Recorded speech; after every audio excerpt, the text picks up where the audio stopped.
Welcome to Life's True, where stories touch the heart and change the way we see life. Today, I'll tell you a story that you may have never thought about before. I consider myself somewhat well off, but I am not rich. I currently earn $180,000 a year as a 44-year-old commercial loan officer for a bank. But my journey here was anything but easy. It was a long road filled with struggles, setbacks, and moments where I questioned if I would ever make it. Back in 2008, when the Great Recession hit, I was making around $60,000 a year as a credit analyst. Life was good. I had a steady job, a house, and a loving family. I felt secure, confident that I had built a strong foundation for my future. And then, like a wave crashing over me, everything changed in an instant. The company I worked for was struggling, and layoffs became inevitable. I still remember that day, the sinking feeling in my stomach as I walked into the office, the tense atmosphere, the hushed whispers among my colleagues. Then came the dreaded email. My name was on the list. Just like that, it was over. My job gone. My income gone. I sat at my desk, staring blankly at the computer screen, trying to process what had just happened. A cold, numbing shock settled over me. I had never been unemployed before. And the worst part, I had no idea how long it would last. I applied to job after job, sending out my resume like it was my full-time occupation. Every rejection stung a little more. At first, I told myself, it's just a matter of time. But as the weeks turned into months, doubt began creeping in. The bills didn't stop just because I lost my job. Mortgage, utilities, groceries, they all piled up mercilessly. My savings, which I once thought were enough for emergencies, began to disappear at an alarming rate. I remember staring at my bank statement late at night, watching the numbers shrink, feeling my chest tighten with panic. Every morning, I woke up with a heavy weight pressing down on me. I tried to stay positive, to keep pushing forward, but the uncertainty was suffocating. Would I ever get back on my feet? Or was this the beginning of a downward spiral I couldn't escape? After months of searching, I finally landed a job. But instead of the $60,000 salary I once had, I was now making just $45,000 a year. It felt like a cruel joke after all that effort, all that waiting. I was earning less than before. It wasn't enough. My family struggled. Our house went into foreclosure.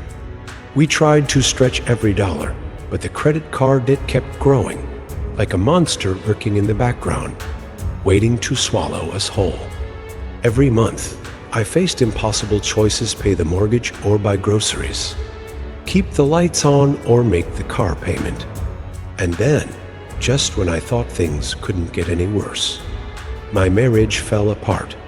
In 2010, my wife cheated and left me. I remember sitting in our nearly empty living room, staring at the divorce papers in disbelief.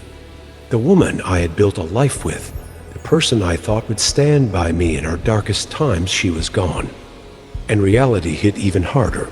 I was left with the debt and child support payments, while my ex-wife walked away with a part-time job and fewer financial burdens. I was drowning. There was one night I'll never forget. I sat alone on my worn-out couch, my head in my hands, surrounded by overdue bills. The weight of it all was unbearable. My hands trembled as I ran them through my hair.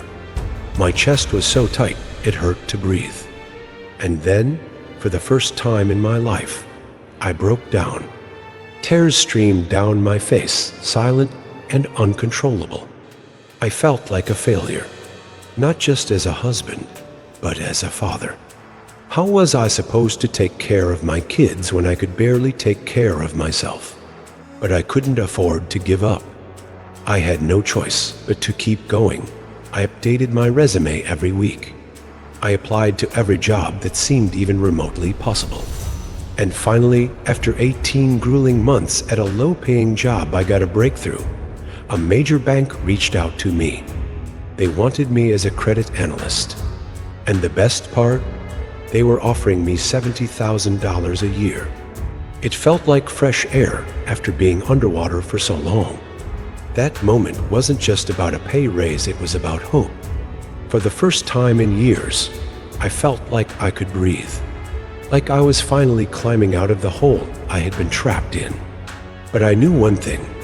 Just because I had a better job now didn't mean my struggles were over. A couple of years earlier, I had defaulted on my credit cards. My credit score was in ruins. If I wanted to secure a better future, I had to rebuild everything: my finances, my career, my life.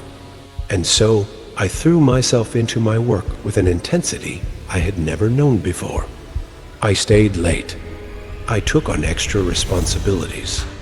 I studied, learned, and became an expert in my field. 2 years later, I finally worked up the courage to ask for a raise.